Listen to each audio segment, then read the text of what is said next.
Afinal de contas, o que é rasgar o coração na presença do Senhor? Vamos falar um pouquinho sobre isso na palavra de hoje.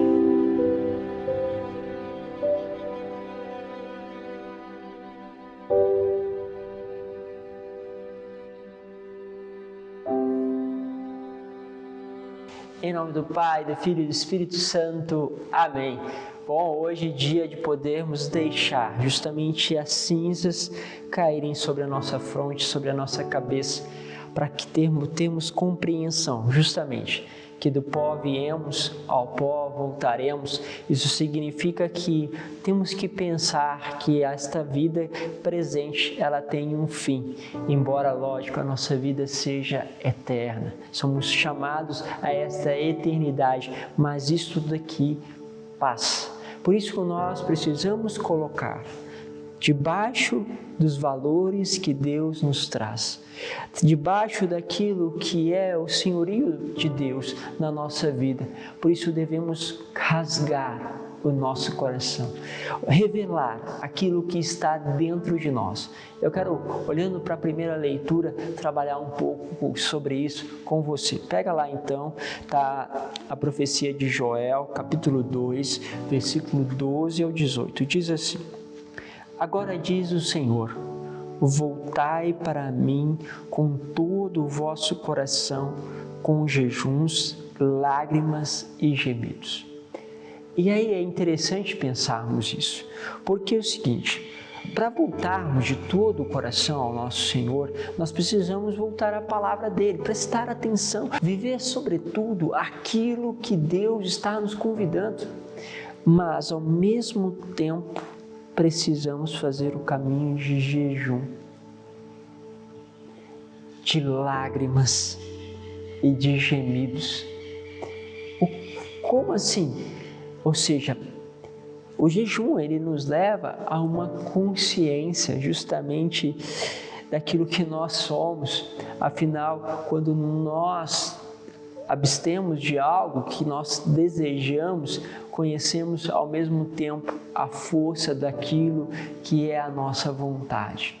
O jejum nos ajuda a ganhar essa sobriedade de ter o necessário. E este necessário nos dá força para justamente poder viver bem os mandamentos do Senhor. E é interessante que quando nós vamos vivendo a prática do jejum, e aí existem várias formas de viver o jejum, procure saber sobre elas e como também optar por uma dessas aí e colocar em prática. E aí o que acontece? Você vai ver, quando o jejum é bem vivido, você vai sentir uma sobriedade, ou seja, para orar, para pensar, para agir. Isso não quer dizer que você não possa ter uma dor de cabeça, um pequeno incômodo, porque vai acontecer, porque o seu corpo se acostumou àquela realidade anterior. Então agora ele está sendo provado, está sendo de certa forma ali, vamos dizer, refinado, diante daquilo que Deus está te pedindo. E quando isso acontece, as coisas se tornam mais claras, porque se torna mais simples e porque se torna justamente sóbrias. Ao fazer esta vivência, você vai começar a ver as coisas nessa clareza e isso vai afetar você de um modo mais profundo. Ou seja, quando eu começo a jejuar, eu posso voltar o meu olhar para o Senhor que se apresenta aos pobres. Eu posso voltar o meu olhar para o maior tempo de oração, de estar olhando justamente para o Senhor naquela intimidade da oração e dali perceber, por exemplo, quantas vezes eu tenho deixado o Senhor, quantas vezes eu tenho colocado Ele em segundo plano. Quando isso vai acontecendo, porque você iniciou um processo de escuta, como você está ouvindo agora a palavra, você começou o teu jejum, de repente começa a clareza, e a clareza clareza, vai trazendo as lágrimas, porque as lágrimas são os sinais de conversão. Não estou dizendo que você precisa chorar para justamente se converter, mas aqui é como um sinal que a palavra vai apresentando de que essa conversão vai chegando e ela vai provocando gemidos, e o gemido, lógico, vem da dimensão de uma dor.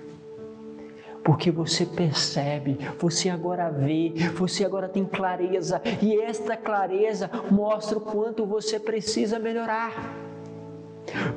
Qual é o nosso risco? Passar por toda a quaresma sem ter mudado, sem ter justamente percebido algo em você que precisaria ficar melhor, que precisaria se converter ao Senhor, e você não se colocou nisso de todo o teu coração.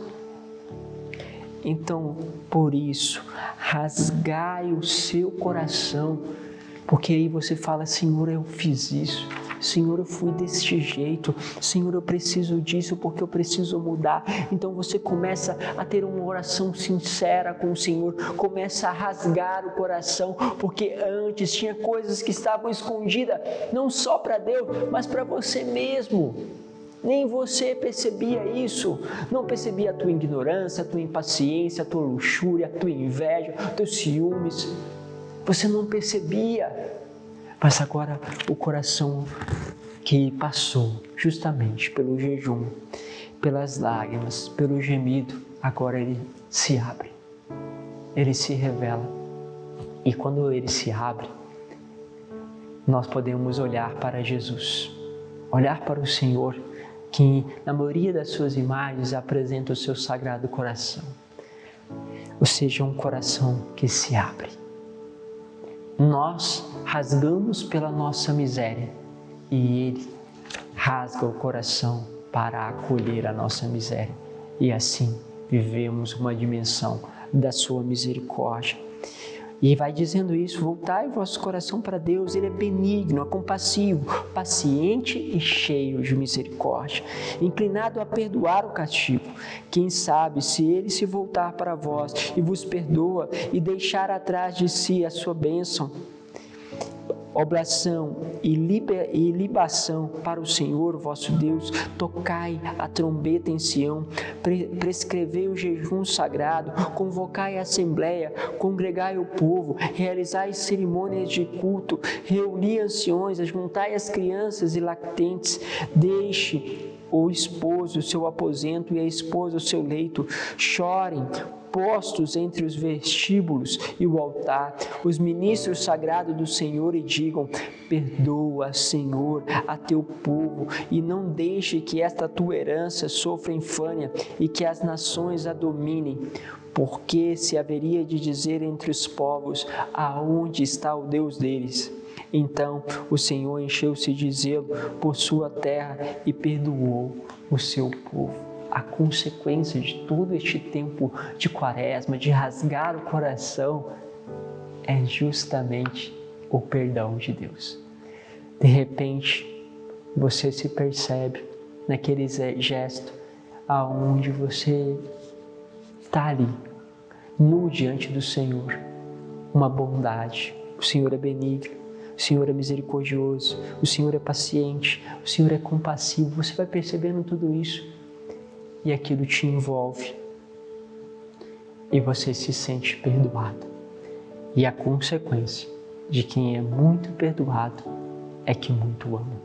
Por isso, as lágrimas, os gemidos, os jejuns darão lugar cada vez maior a uma pessoa que ama mais. Pense um pouquinho sobre isso. Deus os abençoe. Já escolheu a sua penitência? Já escolheu aí qual o jejum que você vai fazer? Se ainda não escolheu, hoje ainda faça esse propósito diante do Senhor e rasgue o teu coração. Deus os abençoe. Pai, Filho e Espírito Santo. Amém.